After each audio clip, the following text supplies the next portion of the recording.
gives me the creeps, sir. He's the president of Hollywood. He's supposed to give you the creeps. Greetings, your tinseliness, imperious leader of Hollywood.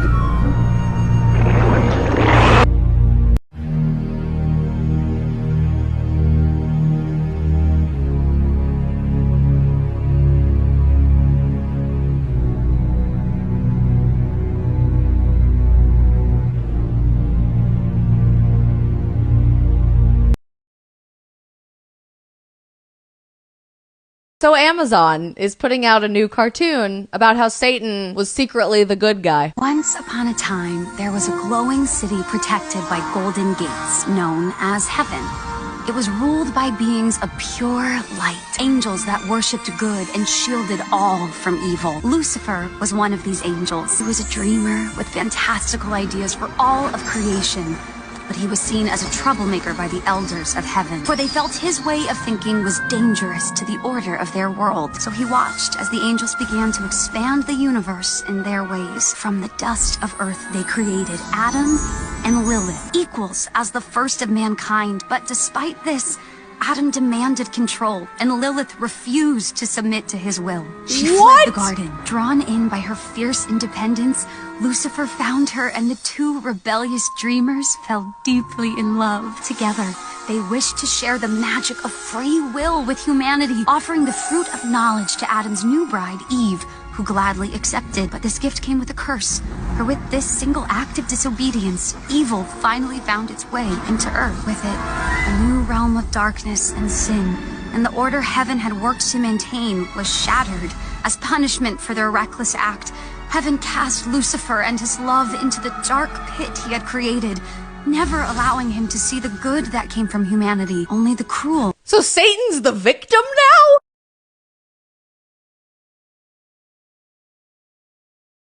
Warnings are emerging as Disney-owned network FXX releases a new animated series called Little Demons. Plus, recently, a Pennsylvania school district is allowing a satanic temple host a back-to-school event later this month. This poses the question as to why Satanists seem to dominate the headlines. FaithWire.com's Billy Hallowell joins us now with more on these headlines. First, what is the synopsis of this new series on FXX? Oh, it's a little disturbing. It's about a woman who's a witch who mates with Satan and gives birth to the Antichrist. That's essentially the baseline of this. And then, of course, Satan comes back to try to claim his daughter. What are some running themes and storylines and images in the show? Yeah, you're seeing witchcraft. And of course, they're putting this through a comedic lens, right? But you're watching this. There's a lot of violence. There's a lot of language. There's obviously themes that are theological in nature surrounding Satan and evil. And so a lot of violence. And so that's something to be really aware of outside of the occultic themes. Are we seeing any pushback? We're seeing a lot of pushback. There are a lot of people, 1 million moms, a lot of pastors, and a lot of people not just ranting about the series, but really worrying and warning not just adults, because this is a series that's geared toward adults, but the fact that it's animated and that kids are going to be attracted to it. So we're seeing a lot of theological warnings and a lot of warnings about the violence and language.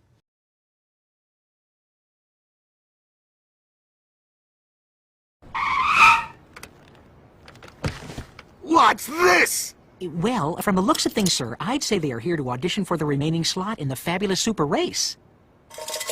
Is this some kind of a joke? A pussycat and a mouse? This show is about crazy stunts and people putting their lives at risk for a big fat prize. It's not a nature documentary. Irving, call security and have these two— Sir, it's him.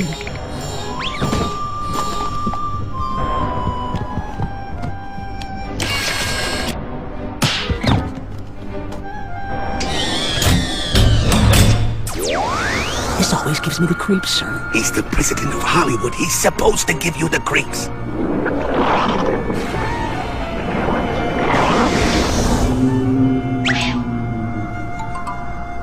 Greetings, your tinseliness, imperious leader of Hollywood. He's the president of Hollywood. He's the president of Hollywood. He's the president of Hollywood. He's the president of Hollywood. He's the president of Hollywood.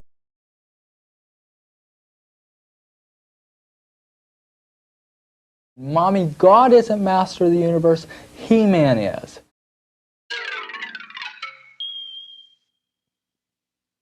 I tell you what, you have a responsibility as a parent to stop the children from having these toys, from watching these cartoons.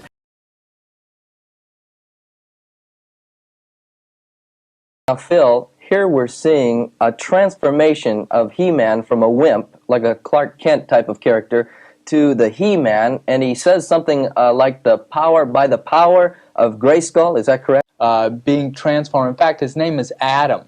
Yeah. First man. Interesting. Until he's transformed, and then he becomes He-Man, the most powerful man in the universe, by lifting his sword in the air and yelling by the power of Grayskull. Now, to understand this, we have to understand what Grayskull is. It is a castle built by unknown hands in the shape of the skull, and there's a demon spirit living within it that manifests in the shape of a skull. And so our good character is empowered by a cultic demon spirit. In fact, I was talking to one lady, and I've heard a number of experiences like this, but she said, my little boy was in the back seat of the car, and a radio preacher came on and said, "Our Lord God, the master of the universe." And her boy jumped from the back seat of the car and said, "Mommy, God isn't master of the universe, He-Man is." What? A little boy said that He-Man is the master of the universe? And afterwards, he was seen in the parking lot. Now, this is a kid growing up in a Christian home, going to church, Sunday school, the whole shot. Right. Out in the parking lot with He-Man in his hand, running around in circles saying, "He-Man has more power than Jesus. He-Man has more power than Jesus." It's transformed. Now, from He-Man, we need to take a look at Skeletor. Okay, now this is the He-Man, a muscular figure and so forth that mostly little boys follow, I take it? Right.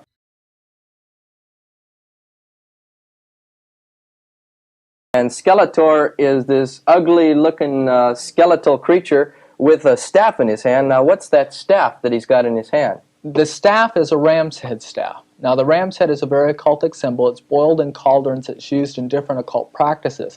But when it's seen on the staff, it's called a norok.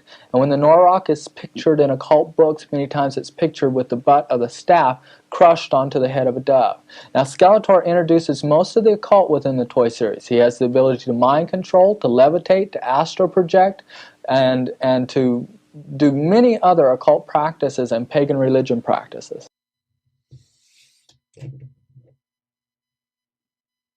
And you say this was actually used to crush a dove that represents total satanic power. Of course, we know that the goat's head, the ram's head, represents Satan anyway in the occult. So little boys are really being programmed to evil.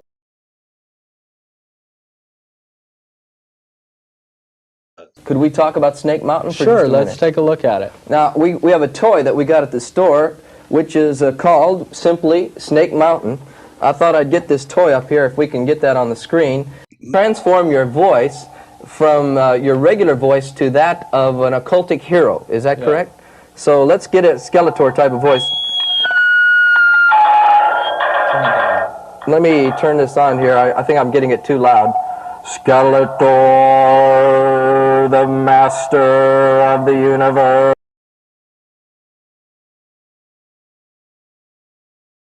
Is this possible, Phil, as we're watching this witch talking, she's talking about the creation of the universe, how it was created with a great big explosion, or what some of the scientists would call the Big Bang Theory today, which totally throws out creationism. We have a good versus evil here, battle, but the good is empowered by satanic power. This is Tila. They call her the warrior goddess or the patron saint of all warriors. You notice that she's wearing a cobra head breastplate and has a cobra head staff in her hand. Now, the cobra is the symbol for demonic power and protection. And she had the sexiest hips in all the galaxy. That she's a very voluptuous looking thing, and they wear very tightly clad clothes and sometimes even negligee. See Skeletor in a classic lotus position of meditation. Legs crossed, palms on the knees, with the palms out. He is levitating off the ground. In a yoga type position. Right. He has a power being coming from his head holding a crystal ball. Crystal ball is used in necromancy or communication with the dead. Right. And he's talking about that this crystal ball is the only thing that will allow him to focus all of his psychic energies. That's on the first page of one comic book. When I was brought up, I watched cartoons like Bugs Bunny, Donald Duck, Daffy Duck, I mean, Elmer Fudd, and all of the Looney Tunes. Oh yeah, those cartoons are really good for kids. What's up, Doc? I just saw me a rabbit and I believe the Antichrist is trying to program the minds of our youth, and he's getting his spell, his control on their minds. I think what we'd like to ask right now, Phil, is there any kind of character that the girls can relate to? Well, there is, and her name is She-Ra, and there's another one that is out there that is for girls, basically, and that's Golden Girls. The Golden Girls? Now these guys are going to tell us that the Golden Girls worship Satan? They've been programmed by the cartoon to play with the toy in a certain manner. And so if the cartoon says that a character has occult powers, then when the child plays with the toy, he is going to use that toy to cast spells or do whatever the toy does in the cartoon. And so he's programmed to play with the toy in a certain manner. Then he'll take the little He-Man, and he'll begin to yell those words by the power of Grayskull, and he'll begin to throw spells on people. And then when they don't have the toys and they're on the playground, then they take on these characters in fantasy role-playing themselves, and they imagine themselves with these occult powers. I got you. You that are watching today, but I'm absolutely shocked at what's being perpetrated on our children.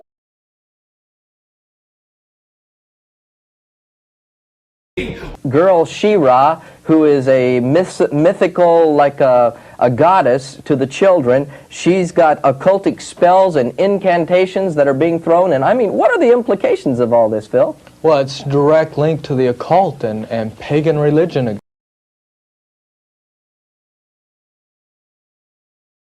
It is part of Mum-Ra. Mum-Ra changes from a mummy that you saw on the screen to this figure right here. And Ra, again, is the sun god Ra. Evil one. Yeah. It's interesting, if I push the back of this doll, the arms begin to move, and if you put a battery in the back, the eyes will light up. Damn, that sounds cool as a kid. I tell you what, you have a responsibility as a parent to stop the children from having these toys, from watching these cartoons, and we'll share later how you're responsible for that child.